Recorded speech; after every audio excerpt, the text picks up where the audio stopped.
Okay. All right, here we go. I was just going to give you a small talk about CBD from a pharmacist's perspective. This is how we look at it. You know, we're traditionally trained skeptics. And like most of the medical profession, and we like to see data and proof, things of that nature. And this is an interesting critter.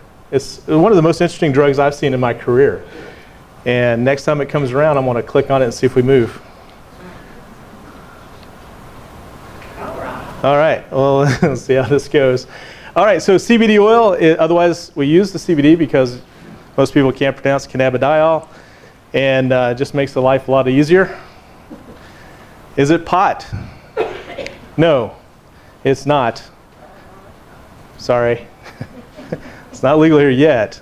One of the ways to remember this is all marijuana is cannabis, but not all cannabis is marijuana.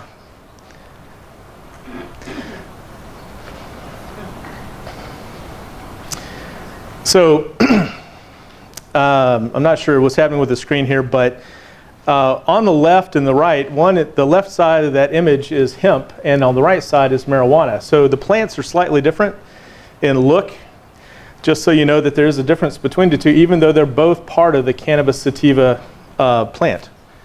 One is the male plant, one is the female plant. So we're going to talk about marijuana right now, which is the female plant.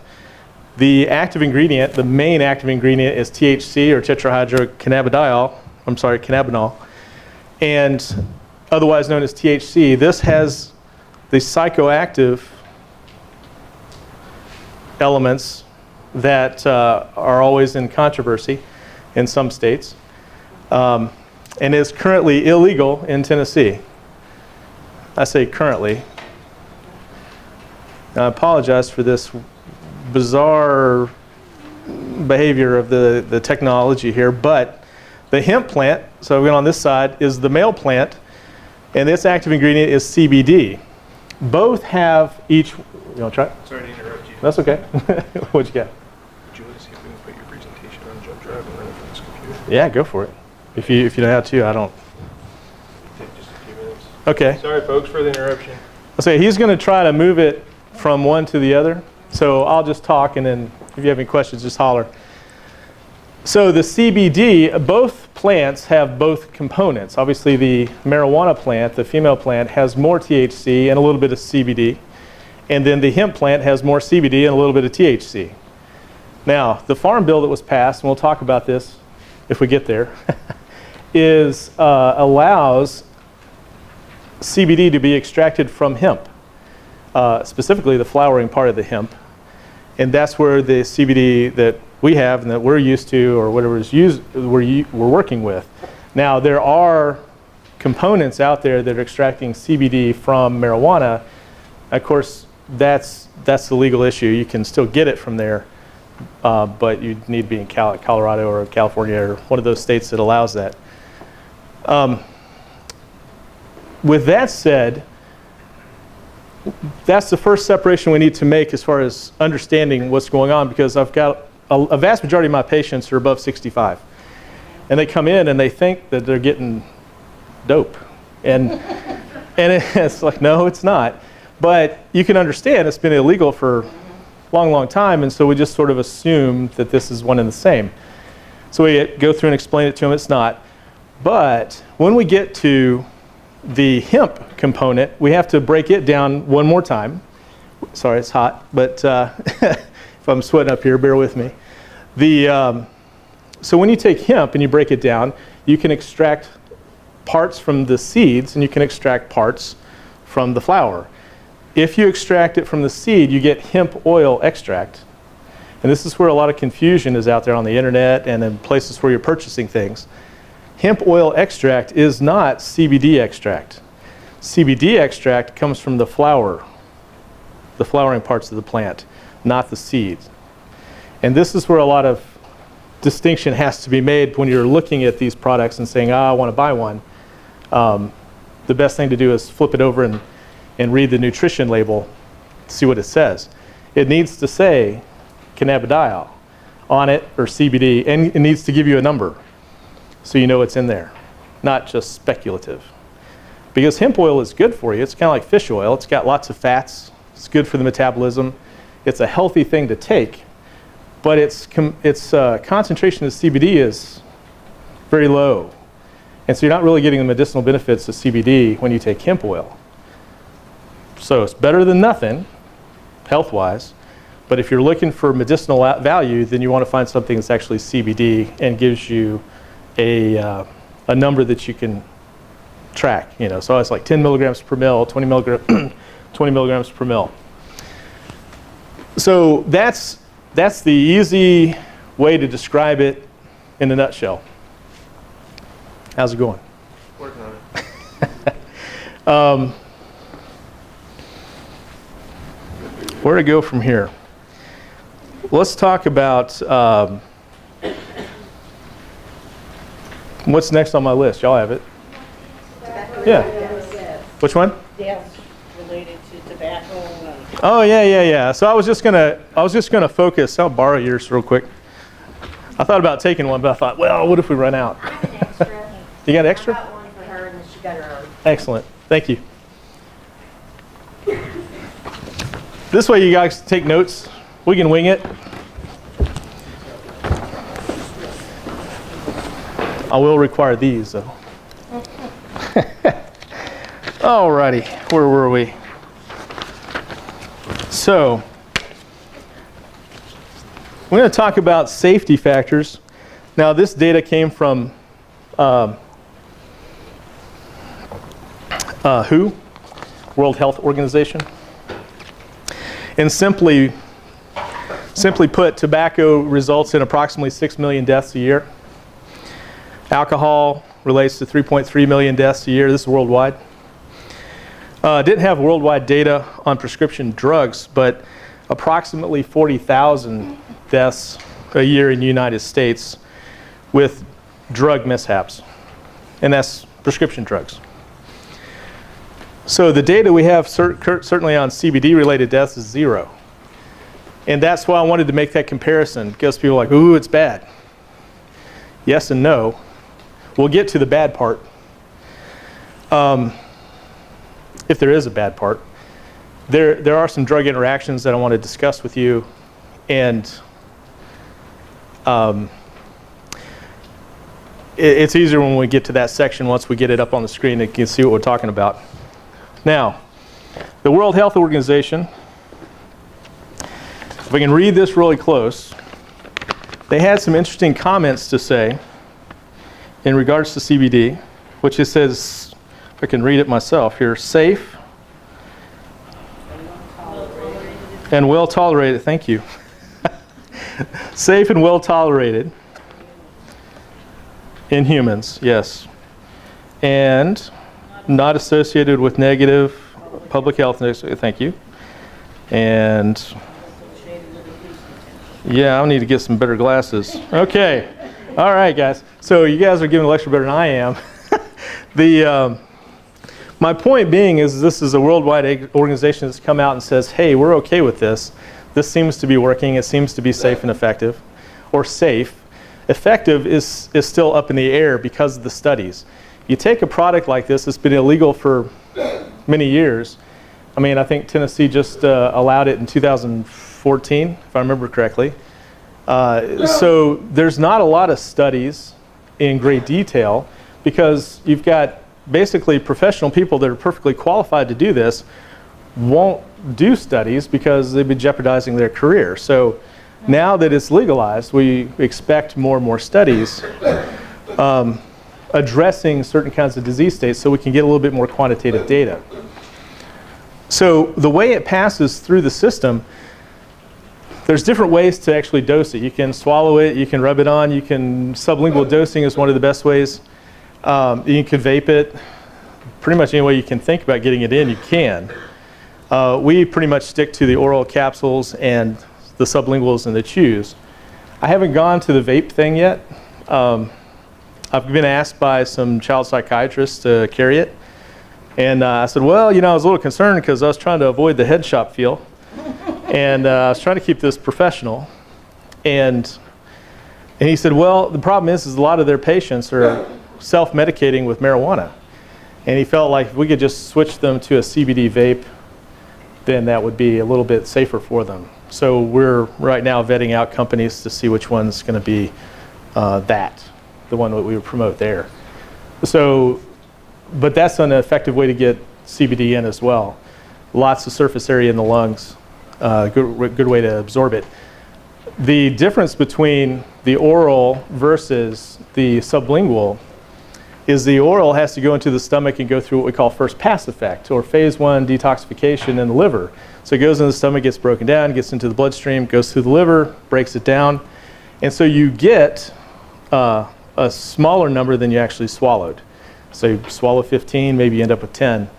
And so as a bang per buck, you do better with sublingual drops, because the sublingual you hold under your tongue, gets into the bloodstream, misses first pack, goes through the blood-brain barrier, which is the diagram on your piece of paper. So it has to pass the blood-brain barrier to get into the brain, where it attaches to the receptor sites and does its clinical action.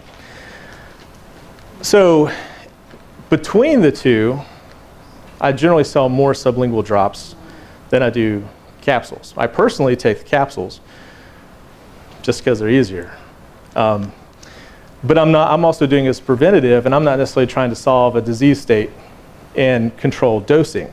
When you have somebody that's actually trying to do something from a dosing standpoint, your sublingual, we can control how much you're taking and how often you're taking it, whereas the capsules are generally set at 15 milligrams or thereabouts. So that's sort of the difference. Now, there's also a different onset time too. So sublingual will last, I believe it's 4 to 6 hours, and the oral will last 6 to 8 hours.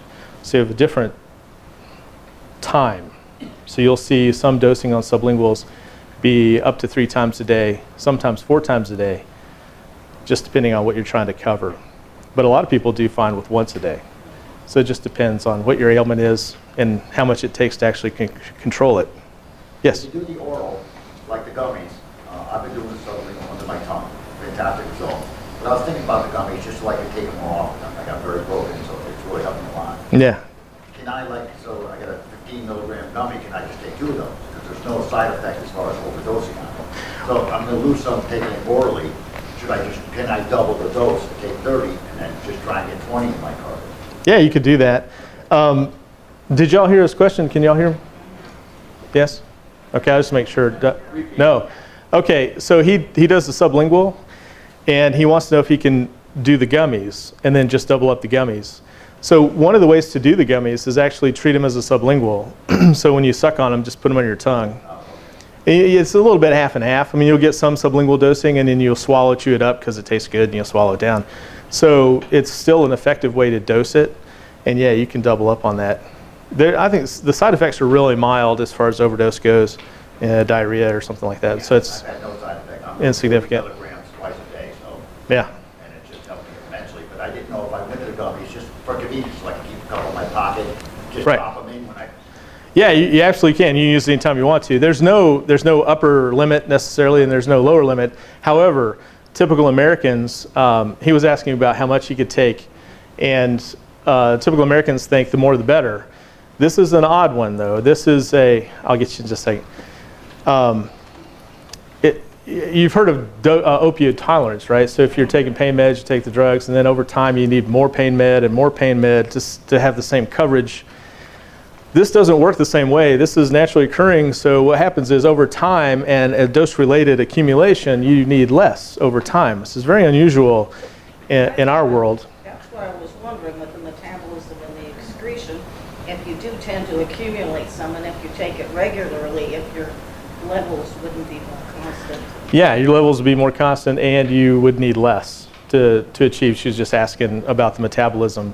So that's an unusual feature of CBD because we're dealing with something that the body has receptor sites for. So it's just different than what we usually deal with. You know, I'm a drug dealer. There's a few other my fellow drug dealers in this room, and I'm being facetious, but we deal with tolerance on a regular basis. So it's interesting to see something that works in the opposite direction. My point being is that a lot of times less is better. So instead of going up sometimes you should maybe consider trying less and seeing how your effects are. Because at some point, higher concentrations actually cause a stimulating effect. And we'll get into the drug interactions. We'll talk about its effect on a whole bunch of drugs, one of them being caffeine. So there's a potentiating effect. So if you like your coffee, take CBD in the morning, be ready to go. It's one way to do it. Also, an interesting thing that actually improves the absorption is, what? No? Improves the absorption of CBD is fish oil. So if you're taking fish oil. Now, of course, in our world, from a supplement standpoint, one of the things to say, if you're going to get stuck on a desert island, what's the one supplement if you had to choose only one thing to take with you? The answer is usually fish oil. And the reason that's because fish oil will cover over 400 metabolic processes in the body. And you're going to get more bang for your buck with that compared to anything else you take. Second to that would be magnesium, which covers over 300. So between magnesium and folic acid, you're covering 700 metabolic failure systems, or metabolic systems in the system, in the body that could fail if you were low. Now, add to that, if you want to do the top five would be, say, magnesium and fish oil, and then coenzyme Q10, resveratrol, which is red wine, right? The components of it, and then vitamin D3. But CBD is an upcoming. So the question is, where does CBD fit in this category? We don't really know yet, but I've never seen anything like it from a standpoint of treating different diseases. Right now, we're looking at about 40 different diseases where it's having a positive effect on.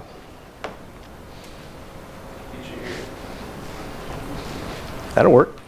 Hey, boss, are we going to get some regulation on this stuff? Because the biggest problem I find with everything I've researched on it, and I've had great results with it, but there's no, it's like vitamins. Nobody's looking over the shoulder. So you could, the articles tell me from WebMD and the Mayo Clinic, be careful where you buy it. Flea markets, you should just be getting olive oil. There's no concept. Right. Get some regulation, or we're not going to we buy. I'll talk about that. What he's asking is there going to be regulation?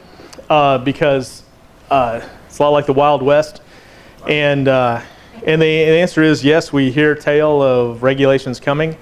From the pharmaceutical standpoint, we wish there were, because we see medicine in a certain way mathematically. This is an odd industry. I don't have a slide on this, so I'll just tell you this too. If you come to a pharmacy and I pull a bottle of Cephalexin out, and say a Cephalexin 250 milligram bottle of 500 count, that's exactly what it says. It says Cephalexin 250, and at the bottom it says quantity 500. So we know we have 500 250 milligram capsules in a bottle, and that's just the way we work. I don't need to multiply 250 times 500 and write that big number on the bottle. It doesn't do me any good. But this industry feels the need to take the milligram per mil and multiply it times the volume and then write that on the bottle. So when you go to the internet, look up 1,000, 1,500, 750, that's that number divided by the volume of the bottle. It's weird nomenclature, and it doesn't make any sense. And really what it does is it creates a scenario where people would end up being subtherapeutically dosed because they think they're taking 1,000 milligrams, they're actually taking 10. You see? So how do I change? Just yours. Clicker? Yeah. Cool. Okay, so we talked about tobacco and the desk prescriptions. There's even a higher number. I'm going to get back to you. I forgot about you. There's a higher number, and I couldn't find it, but I've been told that the drug interaction related deaths are equivalent to 2 747s crashing every day for a year. So we'll talk some more about drug interactions. It's a big problem, but it's kind of one of those things that's under the radar because no one really quite sees it as to what it really is. So what's your question back there? I know you've been eager to ask something. With the regulations being really stiff right now on getting on airplanes, getting on ships, do you have a problem taking CBD onto airplanes or onto ships going through security? I have one. Not security, but customs, yes. So it's legal in all 50 states. So as long as you're traveling from state to state, you're fine. If you leave the country and you have to go through customs, you need to find out where you're going and what their law is. A lot of there was an article in the paper about a dentist, or it was on the news about a few weeks ago. THC in it was higher than total. Yeah, that means that it didn't come from hemp, it came from marijuana. But even if it didn't, some countries still see it as a Schedule 1 narcotic. And so now he's on a drug smuggling list. And because he went to Costa Rica, and Costa Rica doesn't see it the way we do. So you need to check wherever you go as to whether you can take it or not. Otherwise, you'll be cussing me or whoever sold it to you. There wasn't any THC in it. Yeah, if they told him that, then that's, yeah, she's saying that they didn't tell him. That's a legal question. There's no way for you to know unless you yourself have it tested. True. Yeah, and that's why we vet the things we do out. I mean, there's dozens. Matter of fact, we'll get to this too. The FDA, it's in your notes too, on in there. But the FDA actually did a study and found out that 70% of the CBD products out there, and I think it was 2016, 70% did not match their label. So I went through the list, and it was kind of interesting to see the concentrations. A lot of them were like 0. So there wasn't anything there. Just like the other guy said, some of it was olive oil. No idea what you're getting. Right. So I get solicited as a retailer quite often. Sell my stuff. And I'm like, yes, but we have to sit and vet it out, find out where it's made, who makes it, where it come from, and then what part of the flower it comes from. There's a lot of questions that need to be asked, and whether they're doing third-party testing so you can get a certificate of analysis. And really kind of, so we'll be glad to do all that work. So if you find a pharmacist selling it, we've probably done that. More than likely. At least we have. Because the last thing we want to do is be tagged to something that doesn't work. Let's see here. All right. So here we go. World Health Organization, they like it. There's blood-brain barrier. Now, this is an interesting thing. I found this at the Trends in Pharmacological Sciences. And this is a diagram of some of the disease states that we do know about and some of the mechanisms that they're aware of how it works. That's always a nice way to describe it. Some of the stuff we're not going to talk about today is all the subsets, the CBDV, the THCA, the CBDA, the CBCs, the CBGs. There's a whole bunch. We're just talking about CBD today. So it's the blue one on top. Now, when you use the others, the difference between an isolate and a total plant complex is the whole thing, and the isolate is just the blue stuff. Do you see? So they're both effective. I prefer total plant complex. I don't necessarily sell a lot of isolate. We got the isolate in for Oak Ridge and some of the companies that actually do randomized drug testing, but even isolates can create a false positive test. So we generally don't recommend them if your company doesn't like it.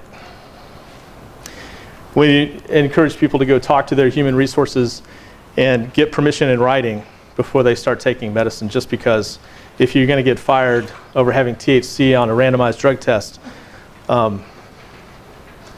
I'd like to not have that happen to somebody. So when we talk about drugs, our top selling prescription drugs in the market are pain and anxiety. The top selling CBD benefits are pain and anxiety. It's kind of fun, isn't it? Drug companies should be worried. Pharmaceutical companies, that is. So when I talk about neuro, I just tagged it neuro. You could call it brain, you could call it psych. Things that are associated up here. So what we did was I basically took a look at studies, randomized type stuff, whatever we could find to see what was being used. This doesn't guarantee that it'll work, but this is kind of a starting point based on what they have tried in the past. So anxiety, 1 to 3 milligrams, 1 to 3 times a day. That's where we see benefit. I showed a picture of Plus CBD oil, which is made by CV Sciences. This is a brand that we sell. A little selfless promotion there, sorry. But the reason I put it in there is because the concentrations when you extract CBD, basically the first extraction, when they go through the CO2 extraction process, is approximately 15% CBD to an 85% plant-based ratio complex. So the balance between the two. So it's sort of the overall concentration of the CBD inside the product.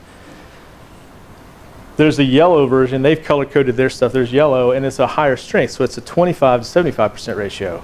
So we use that for pain and inflammation and arthritis and some really complicated scenarios. But if somebody comes to me and says, I can't sleep or I have anxiety, we generally go with the green or the lower concentrations because it doesn't stimulate as much, but it does what you're looking for. So these are doses, PTSD, that are being studied at 40 to 60 milligrams at bedtime, getting rid of those nightmares. Depression, 20 to 40 milligrams.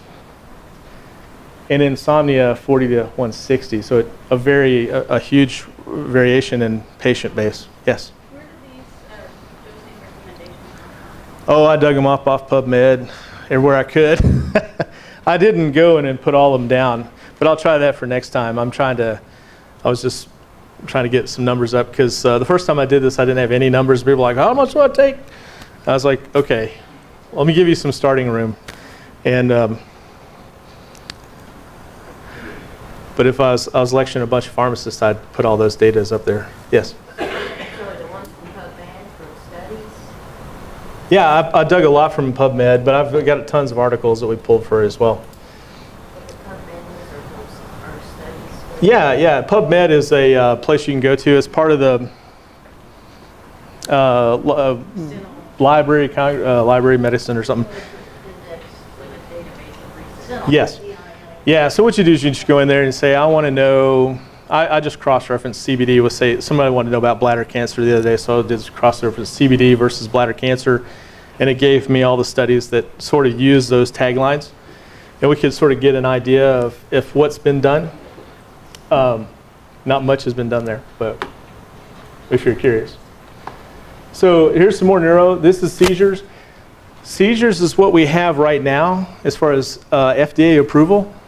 And it's called Epidiolex. You've heard about this one? It's $1,400 a bottle. But it's also 5 times more potent than the stuff that I sell. So it's really up there. But if you notice, the seizure doses are 200 to 300 milligrams a day. So a lot of times you're not going to be able to afford some of the doses depending on what the disease state is you're trying to treat. In this, I have one patient on Epidiolex, and the company, Epidiolex, actually pays her copay, and so her child gets it for free. And it's reducing her overall seizure activity, which is kind of interesting. That's my one experience with that drug so far. Epilepsy, the same dose. I just put quotations. Dravet syndrome. The Dravet syndrome study was actually for Epidiolex, and it's 20 milligrams per kilogram per day. Is what their studies were actually. I didn't go through and calculate that for an average. Multiple sclerosis, 10 to 120, so wide ranges depending on what happens there. Parkinson's, 75 to 400. Alzheimer's disease, the same, 75 to 400. Psychoses, 400 milligrams 4 times a day. So really high doses. Yeah. So again, we don't have those concentrations really financially available for people. However, it does work in psychosis. It's really interesting. And the way I teach people this, and I'll probably offend half the people in here when I say this, so bear with me. But if you smoke marijuana, the female plant, it can cause psychoses. It can cause schizophrenia in about 20% of the population. However, the CBD actually corrects the psychoses. Yeah, so the way to remember that is the female plant drives you crazy, and the male plant fixes things. Sorry. You're on your own. So, you won't forget it, right? Okay. So anyway, Neither here nor there. But where was I? What's that? Schizophrenia. Yeah, schizophrenia, and substance abuse. I know they're doing it. I just haven't found a number to tag to substance abuse yet, but the data we're hearing about is pretty phenomenal. It's actually working for people that marijuana has a 10% addictive quality. It's a relatively low quantity, but there's a few people that get addicted to marijuana, and CBD actually stops that. They're also using it up north for getting people off opiates. So we're seeing some effective stuff coming out that way. Dravet syndrome study, the interactions. Now this is the one that's 5 times, is a really high concentration. This is the one that costs $3,000 or $35,000 a year, right? Whatever it is. So interactions start at 35 milligrams, which I thought was interesting. Increased side effects, especially if you take anti-epileptic drugs with it. So because they still fight for the same receptor site inside the liver, the cytochrome P450 pathway, then we see a potentiation of those type of drugs. So their side effects really with the epileptic drugs. 70% of the patients experienced 50% reduction in overall convulsive seizures. So that's what triggered the FDA to approve that particular drug. So pain, we can't. What was in that? The Epidiolex is CBD, yes. It is completely CBD oil? Yes.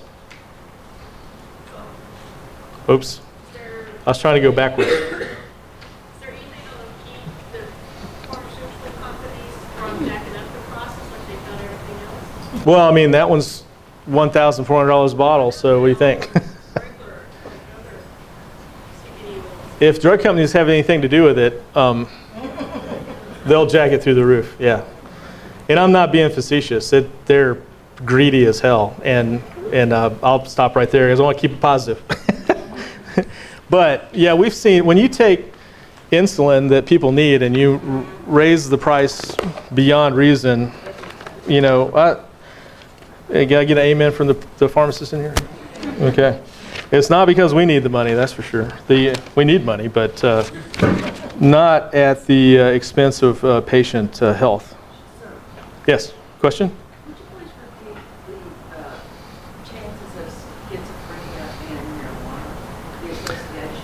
Yeah. There's, I believe it's something I read. I'm quoting off the top of my head on this one, but 20% of the male population, if they smoke marijuana, it can induce a schizophrenic reaction.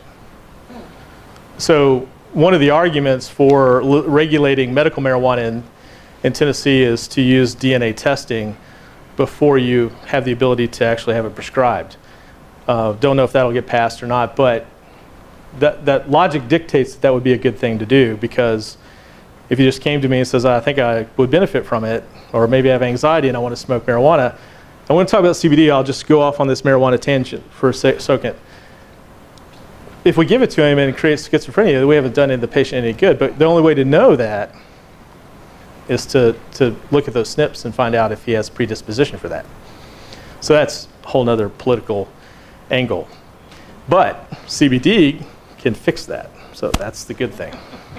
So back to CBD. Sorry for that tangent. I clicked on this and I went ahead 2 things. I was trying to go backwards. So when we go to pain, the pain said, and you can look at your top page here, is migraines, inflammation, muscle spasms, and sciatic nerve. And those dosage range were 40 milligrams to 600 milligrams a day.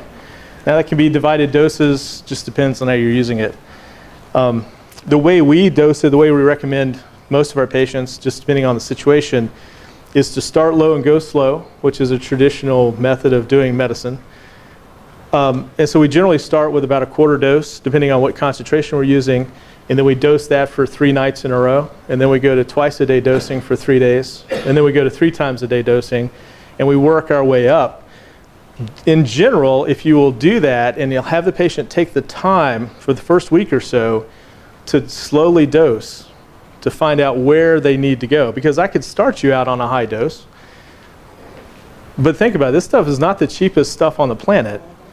And if I tell you to take 2 dropperfuls every day, but you only need 3/4 of a dropperful, then you're just wasting money. So we encourage people to take their time and dose slowly and find out what that dose is that we get the therapeutic benefit they're looking for. Then when they come back, they're like, hey, I'm doing really good on 1.25. Okay, well, great. Then we'll change concentrations, go with a higher concentration, lower the volume, and now we know what dose you're using. And then we get to decrease that over time. So this method to our madness. So the next one that popped up was immune system. Do you know how to go backwards on this? You should be able to over the other side, it should go over the other side. Yeah, it's still going forward. Try to let the arrow on the keyboard. No, on your laptop. On the laptop. Other left. My other laptop. Okay, escape. Okay, guys.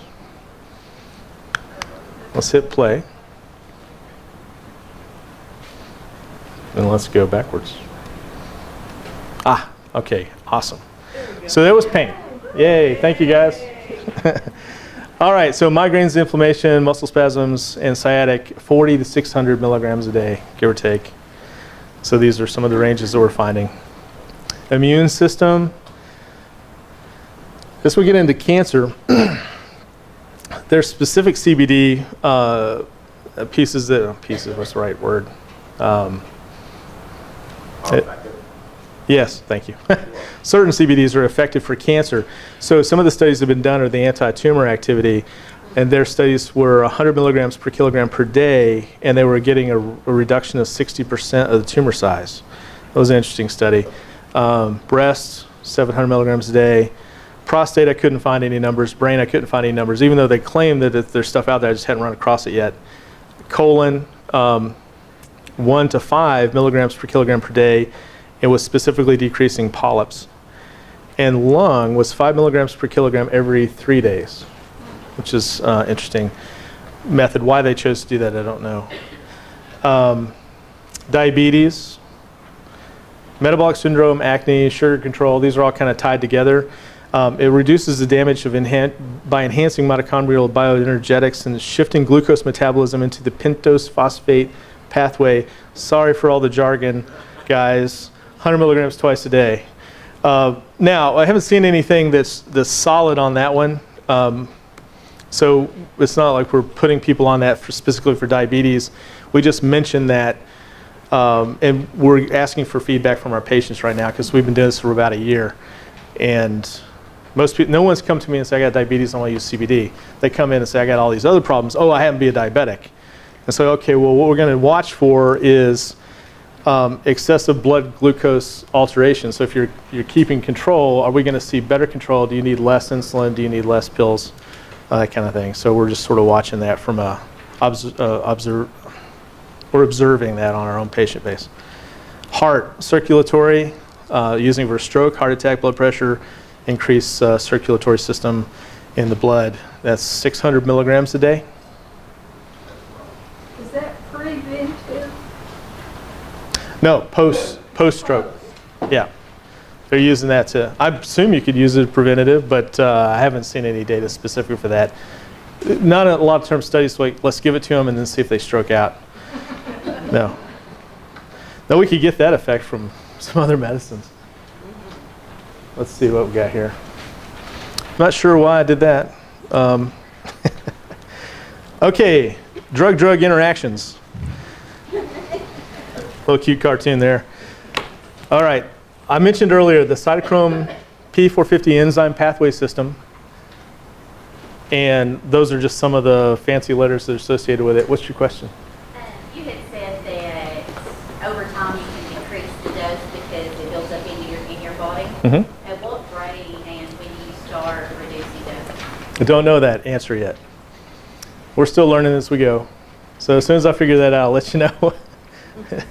I don't have all the answers. I wish I did though, but it's don't know that one yet. Okay, so these are the liver uses different ones, and so whether your drugs use CYP34A or 3A4 or 2C9, just tells pharmacists sort of what they're doing. So I didn't expect you to memorize that. I just wanted to show you that this is something that we're paying attention to. This is a list of the drugs we know about so far. Can't read them? There's a lot. Question? Do you know if it's a inducer or inhibitor for any of those, or? Right, I'm going to talk about that. Yeah. So this is just the drugs. Now I've got another sheet on herbs. What happens mainly here, again, we pay special attention to anti-epileptic medications. Some are contraindicated and cause a 60% jump in blood levels, so it would be in a bad situation. So those are major interactions. But most are classified as moderate in nature, and some are even theoretical. So we list them and go through the patient's profile. So a lot of the patients that are coming to us are polymed patients. So they're taking many kind of medications already, because anybody above 65, the national average is 15 meds. You know that? And they go to 12 different practitioners, and they go to 5 different pharmacies. That's the national average in North America. Not a good situation, and you wonder why that many people are dying of drug interactions, because if we can't see all that stuff and put it in one database, then it's really hard to figure it out. So when they come to us and say, I want to take CBD, we have a 3-page list that we review. We have it alphabetized for ourselves. And we go through and we have it color-coded to tell us which mechanism it is, whether it's inducing. Most of it's potentiating. It's a big fancy word for it. It basically takes the medicine you're on and makes your body think that it's taking more medicine that you actually swallowed. That's the easiest way to describe it. So omeprazole, that's a big popular one, right? That's interactive. That follows the cytochrome P450 pathway system, and so your body, say you're taking, I don't know, 20 milligrams, your body might sense that you're taking 20 and a half or something. So it gives you an idea of what's happening. So some things, not that big a deal. However, if you have somebody that's on Coumadin, this could be an issue, because Coumadin is what we call a narrow therapeutic margin drug.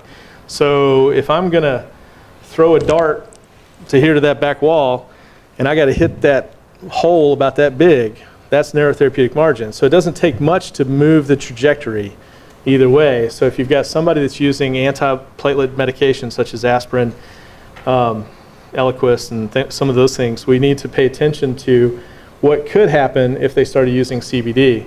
Very much in the same fashion if they said, hey, I want to start eating leafy green vegetables, because the Coumadin patients are always told not to eat the greens. But if they wanted to, that's fine, they can eat them, but they have to eat the same amount all the time, and the doctor has to adjust the dosage. And then once they stop it, then it messes the dosage up again. So it's very tricky business. Same thing can happen when you use CBD. So we need to sit down with the patients and say, okay, in this particular case, if you're going to use this, you need to tell your physician and expect an increase in this, and he may need to adjust. Because if he's okay with the CBD, that's fine. He just needs to know that these adjustments are probably going to be expected at some point in the future, right? Yeah. Since one of the uses of the CBD is to help inflammation, what if you're taking an anti-inflammatory drug? Is there interaction there? Yes, there is. What kind of complication could it cause? It's a potentiator again. So your body would think that you're taking, say, more diclofenac than you swallowed. So again, we would want to probably, it's not necessarily a reason to stop using CBD, it's an opportunity to lower the drugs that you're currently on. So if you look at it from that point, so it's actually positive. It's just, again, we're at the forefront of this science, and this is what we're looking for, this is what we're watching for. So a lot of our counseling is, if you took more, say, NSAID, or if you took CBD and it seemed like you were taking more NSAID, then what are the side effects associated with increased doses of that same drug? And so that we could possible internal bleeding, black tarry stools, that kind of thing. So we'd say, watch for this. If it happens, then let us know, let the doctor know, and then we would probably be reducing doses or pulling them off that medication. Do you follow how that works? Okay, I know it's kind of complicated. I just want to try to keep it simple as possible. But yes? Her question, actually, I take the Prox and a few other muscle relaxers, things of that nature. Sure. And I've got off. I was taking 1,000 milligrams of the Prox in a day. Right. And it scared the shit out of me because I was worried my kidneys were going to go away. You know, Right, right. I'm 63, I'm thinking, oh, I'll feel better, but I don't have any kidneys at 65. What the hell do I do then? Now I'm really in trouble. So, to answer the question, Right. going on to CBD to 45 milligrams twice a day, or 3 drops of 45 Yeah. concentration. I've got rid of my naproxen and a few of my other pain medications, just gone. That's And perfect. The key to someone back there said, how do you stop, slow it down? I go with the 10-day rule. Get your dose down 10 days. That gives you a really good idea of how your body will react. You were talking 2 days. 2 days is, I find not quite enough. 10 days you'll see a difference. You can bring it back up or bring it down. So if you're going to get off another medicine because you're on a CBD, give yourself 10 days with a lower dose of your regular medicine, see how it affects you, and then you can continue from there. And stay in touch with your doctor. Yeah. I always tell my doctor, what up, my neurologist, my neurologist, all my people, just tell them this is what I'm doing. This is what I'm doing. I Yeah. don't want my kidneys when I'm 65. And that's a good thing to have. Yeah, that's why we have 2, right? So now, did everybody hear what he said? Do I need to repeat it? Okay. And that's a great way to do it. Again, we're at the beginning of this science, and so instead of a couple of days, we may, if you find 10 days, and It just gives you enough time to go ahead and actually Yeah. feel the difference on a regular daily basis. Because some days we have good Yeah. days, some days we all have bad days. It's just Yeah. part of being broken. Nothing's written in stone here, so we're moving forward. Every was very personalized, very individual, patient-based kind of thing. So we kind of work with, yeah. I know this is new, but I'm just curious. So you did mention Eliquis specifically. Have you seen that somebody, because Eliquis is dangerous, I mean, there's nobody in here that's going to say who did and what is dangerous. Have you seen somebody be able to not have to use that drug because they have started using a natural? Not yet, no. I've only been doing this for about a year as far as really using it in our pharmacy and really recommend it to the patients. So basically what happens is when people come to us and ask us, we review their meds. We just haven't recommended it for patients that fall into that class. We encourage them to go talk to their doctor, see what the doctor says. I haven't had anybody come back and say, okay, I'm going to do it and I'm going to be on this drug. So the answer is no, I don't have any data yet or any experience with that. Now, we can tell you theoretically and, through the stuff that we're reading that we would expect that kind of behavior or that kind of result. And so we would want to be cautious. So again, my point being, did y'all hear her? She wanted to know if, she wanted to know if I had seen somebody on Eliquis use CBD and then either adjust Eliquis or come off of Eliquis. The answer is no. Haven't done that yet. And as for the most part, I don't see many changes taking place in overall drug profile because we don't have any that are running into that. Obviously, we don't have many people that are on anti-seizure medicines. The one that I do have is on the Epidiolex, which is a totally different animal. But as far as blood thinning goes, we haven't gone down that path as far as seeing what the patient's going to do, or if we've created too much antiplatelet effect where they start bleeding everywhere. Luckily, hopefully not. So that's why we warn the patients, hey, watch for this and let us know. If not, let the doctor know. Some doctors, about 50% of the doctors are okay with it, and 50% still thinks Satan grows the stuff. So it's not, it's going to come. They're hesitant. I mean, I don't have many prescribers writing for it. Some of them are still very hesitant to put their name to it. But some are, and then we do have a lot of people referring to us, but that's the extent of it. Hey, go talk to Joe, but they're not writing it as a prescription. Now, back to the drug interactions, the list that you can't read. Sorry, but that's how I had to get it that small to fit it all on here. But there's a lot of medicines here in pretty much a lot of categories, hormones, anti-inflammatory drugs like he was talking about. And the beauty is there's interaction, but as you use CBD, there's a significant amount of people that don't need their opiates, don't need their NSAIDs, don't need. So it's an amazing drug. We're just slow to wield it right now. So like I said, I think as people become more comfortable with it, as they start to see their patients come back and say, hey, I use this and this is my result, you're going to see more and more prescribers go, hey, there's something to this. And of course, if the FDA approves some more drugs, that certainly will be, a feather in the hat of the use of CBD. I see nicotine on that list. Yes. So how does that work? Again, it's a potentiator. It makes your body feel that it has more nicotine in it than you actually put in there. So say a lot of people are putting nicotine in their vapes. If they were to put CBD or take CBD, then you would have more of a nicotine effect, which would affect all the things that nicotine affects. So again, something to keep in mind as far as side effect goes. Even some people like that. Some people still smoke and use the nicotine patches, and I don't know how they handle that. But let's talk about drug interactions with herbs and supplements. And this is interesting because you mentioned muscle relaxers. Potentiation of muscle relaxers. If you potentiate muscle relaxers, get that word out. If you increase the muscle relaxation activity of that drug, then you would also expect an increase in sedation and hypnotic effects. And with these are very specific for this, and this is just the only list I've found so far. But all of these create sedation, and so the reaction specifically for these is increased sedation and increased hypnotic effects if you're on tryptophan or melatonin or SAMe, those kinds of things. So kava kava is sort of like the natural benzodiazepine. You're going to have enhanced effects, so you certainly wouldn't want to drive a car if you've mixed those in there. We talked about delivery methods earlier. This is just a picture of first pass effect. The oral goes through first pass effect. The sublingual bypasses it. We talked a little bit about the Wild West because that's what CBD is right now.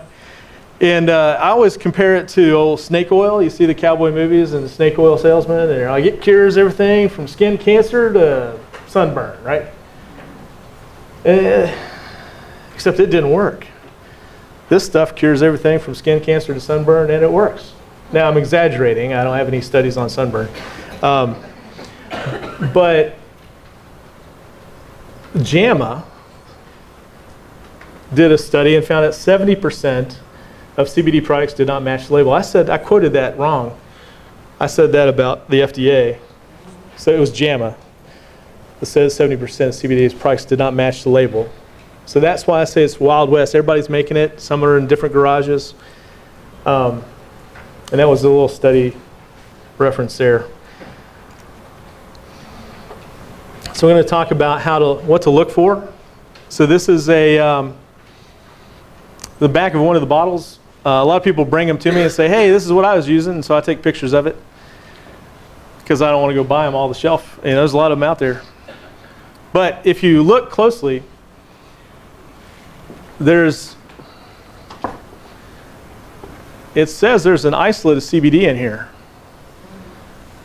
but it doesn't give you a concentration.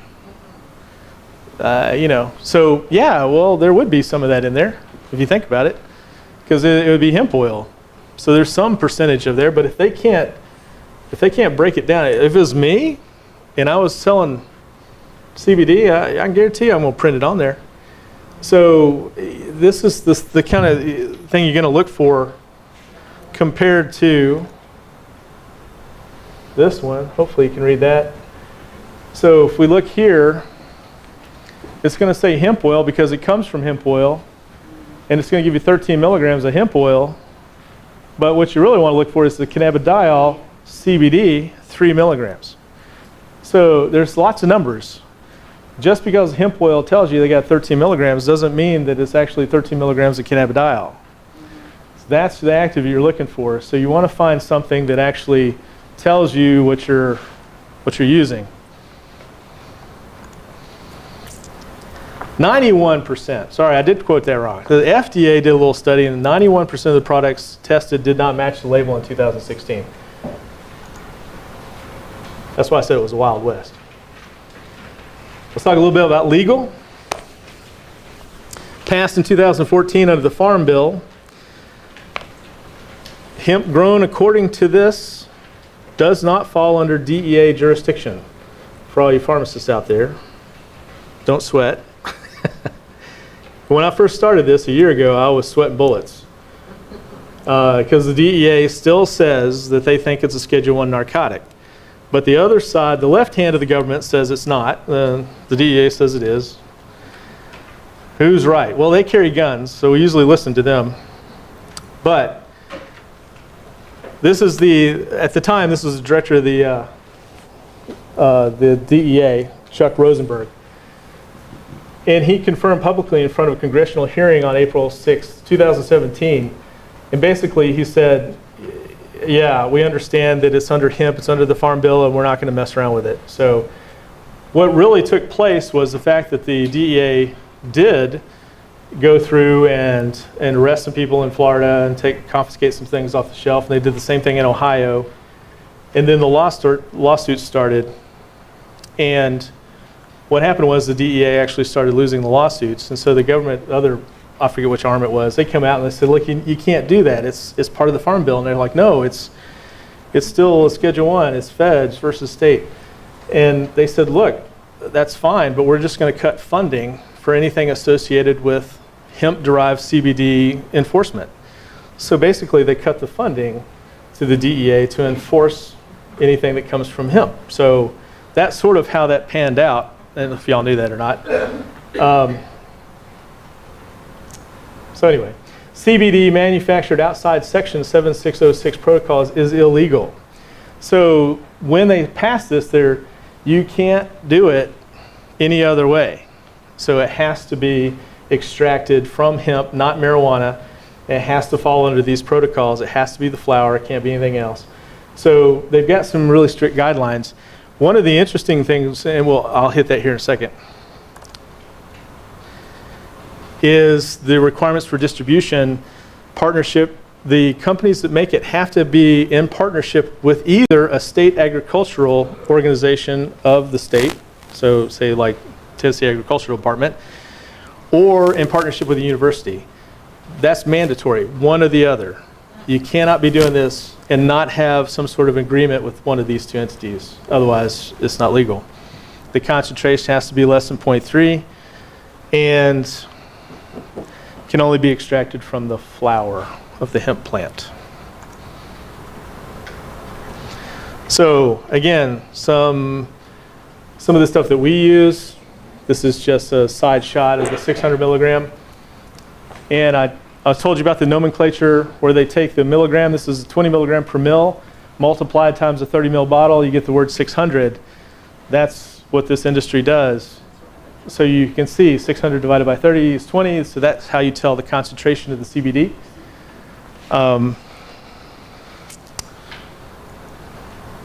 Oops, what did I do? So when you talked about those doses for particular ailments, were you talking about the 20 milligram, or 20 milligrams, or were you talking about the 600? How were those numbers listed? You see what I'm saying? Yes, that would be associated with the 20 milligram per mil. Did y'all hear a question? No? Okay. She asked, when I made quotes earlier saying use this many milligrams for this therapeutic result, like 40 milligrams for sleep or something, then was that connected to the 600 on the bottle or the 20 milligram per mil on the bottle? And the answer was the 20 milligram per mil. 20 milligrams per mil, that's what you want to look at. The 600 is irrelevant. And that's the problem. They really need to quit doing that. And that's the professional stuff. That's what we sell. But obviously, if you were to produce this and set it on the shelf and it says 20 milligram per mil, and it's $90, and it's sitting next to something that says $600 and it's $90, which one's American going to buy? This one. So everybody has to kind of follow the, so until they regulate that, then you'll probably see 600. But what happens is people think, they think they're taking 600 and they're really taking 20. So that's why they're like, oh, it didn't work for me. Well, yes, because you're subtherapeutically dosing and you don't know it. That is important. Okay, so this is the THC-free version. And basically all they've done is remove the THC, which is fine.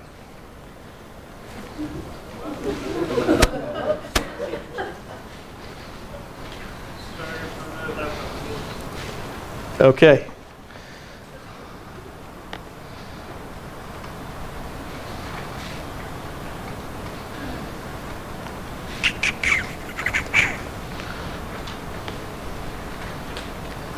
Here we go. We'll start here. Okay. Seen this one.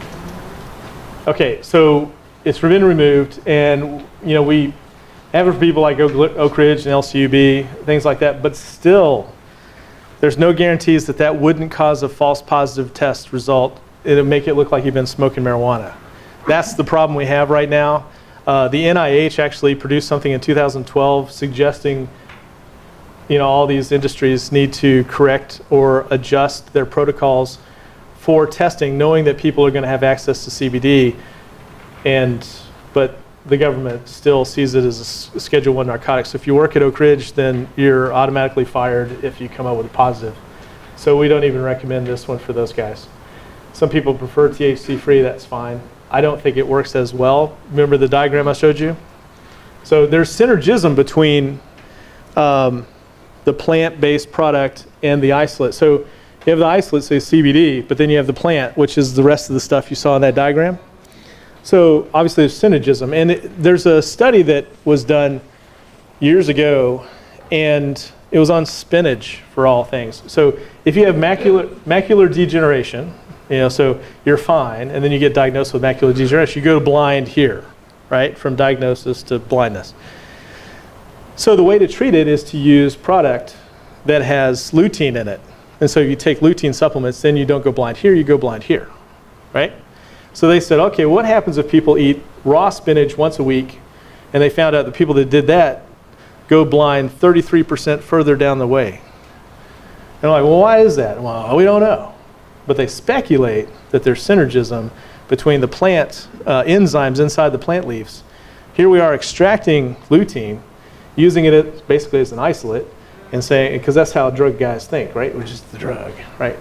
But there's a lot of things happening inside the plant that we don't know about that make it absorb better.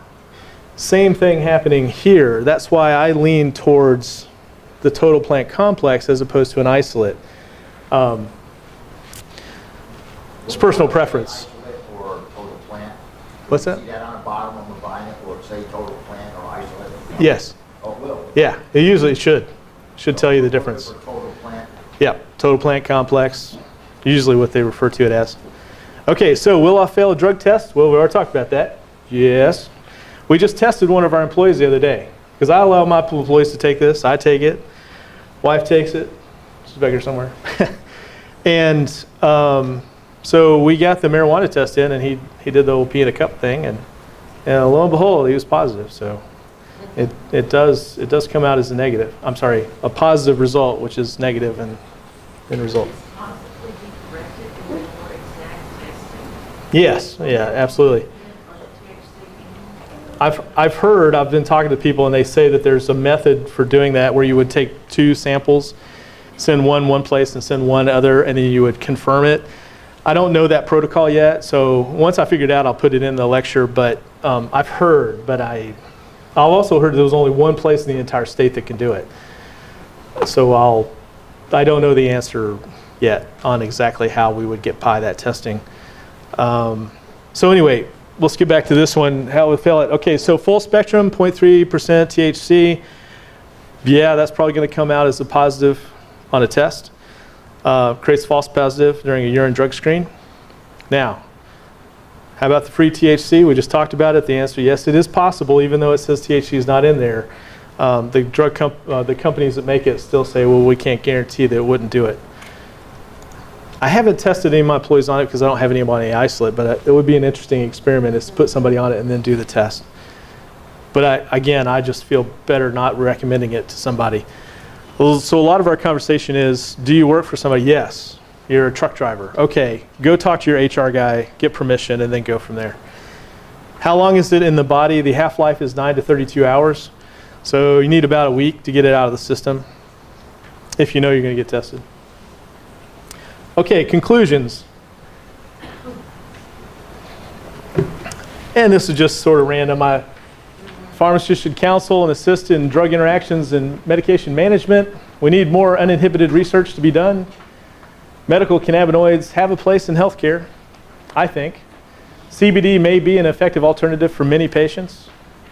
Full spectrum is more effective than isolates. Excellent safety profile. Read the label and check out the certificate of analysis. Only some CBD is legal. Ready or not, CBD is coming, whether you like it or not. And I say that mainly for my healthcare professionals because, you know, I get an earful every once in a while, but it's coming. So you better start reading up on it. Some resources there. That's me. I'm Joe Nowell. That's my email. And do y'all have any questions that are more specific? Yes? You were talking about reading the labels to make sure you know the concentration of CBD. What about the concentration of THC and the other chemicals in the total plant extract? Do they ever show you what the concentration will be? No, they don't put that on the label, but the manufacturer has to have that passed in order to sell it, technically, legally sell it in the state of Tennessee. So, like for instance, once we vet that out, then, for instance, on the CV Sciences, the colored ones you saw, the green one and the yellow one, you can call up either one of those companies and get a third-party independent test. I think it's a separate website that you can actually type your lot number in, and it will pull up that lot's certificate of analysis, and you can see exactly what's in it. All the terpenes, all the fats, all the stuff is in it. How much THC is in it. Won't be printed on the label, but if it is CBD extracted from hemp, it has to be under 0.3. And I've seen that arguable as 0.03, but the data I read is 0.3. But you can still ask more questions, but I'm going to throw this up there. Please talk about us on social media. Never hurts. Those are some of our contacts there at Fresh Pharmacy. That's my email again if you guys want to contact me. And our website, even though we're Fresh Pharmacy, is freshdrugs.com. So I've got more lectures. There's about 4 or 5 more under the events page. So if you know anybody that wants to hear this and didn't get to come here, we've got a few more out there happening around town. And let's see what else we got here. You've got, what product do you actually sell in your store? You vetted this stuff, the CBD oil. What is the name of it? Who's the manufacturer? The two that I use is Ananda Professional. Ananda, Ananda, A-N-A-N-D-A, Professional. There's an Ananda Hemp, and then there's an Ananda Professional. We use the professional one. And then there's CV Sciences, which makes a product called Plus CBD Oil. And that would be difference in that, it's just a different name brand, there's no difference in concentrations and stuff like that? A slight different concentrations. You have a little bit more variety under CV Sciences as far as overall concentration and different varieties. The Ananda Professional is the professional line. I only sell to doctors and pharmacists. And they're very medicinal. And so, you know, the oil tastes like licking the side of a tree. It's not the best tasting stuff in the world. So the CV, you know, for the general public, it has some flavors, you know, so it dials it down. Ours is not. Yeah. Now, we'll flavor it for you. We'll go back to the compounding lab and add some flavor if you need it. But they're medicinal only, and they're like, this is it. This is how you use it. And no bars hold. They just say, here it is, have at it. So I like that approach, but very medicinal, and you know, it's not that bad. You can get used to it. You were Yeah. saying that it's not very inexpensive. What is the cost of it? The range probably starts around $25 and goes up to about $180, depending on concentration. On average, about 50 to 90, just depending on what you're using. Yes? After 30 days. Yeah, generally for about a 30-day. But again, it's when we start low and we kind of work it up because we got to find out what is your 30-day. Because if you take a 300 count, a 300 concentration, which is $50, and that's a 30 ml, it's based on an entire dropper full. But if you only need a quarter, lasts you a long time. If you end up using 2 dropper fulls, then it's 15-day supply. So it depends on what disease we're trying to fix and I have another question. treat complete. Based on what you shared with us today, it sounds like you do consultations with individuals to look at their health history and their meds and their chronic conditions and make recommendations that they can take back to their doctor. We do. And generally, if we're doing something fairly quick, if we're just doing the counter and working, we'll talk real brief because some people may just be taking 1 or 2 drugs, and we pretty much have those sort of memorized, and we're like, oh, well, this is how you do it if you want to keep going. If you have somebody that's on a polymed, 25, 30 meds, then we usually recommend that we sit down. Those consults, we actually charge $150 a consult for an hour, where we actually review the meds, make the recommendations, look at a whole bunch of things, because it's not always just about CBD. It could be about, thyroid, adrenal, hormones. There's a lot of things that go towards falling apart that are more endo than just using an herb to solve the problem. Yes? And I'm guessing this is probably not covered by Medicare, Medicaid, insurance. Not yet. Not yet. Not even the Epidiolex. The Epidiolex that's free for one of my patients that is on, she's both dual eligible. She's Medicaid and Medicare. It's still $35,500 or $32,500, I think it is, a year. But all of her, I think it's a $900 copay, is paid for by the manufacturer of the product, so it costs her nothing. That's the only one that I've seen actually pay for it right now. It's more complicated than that, but the answer is no. Any other questions? Yes. For ADHD,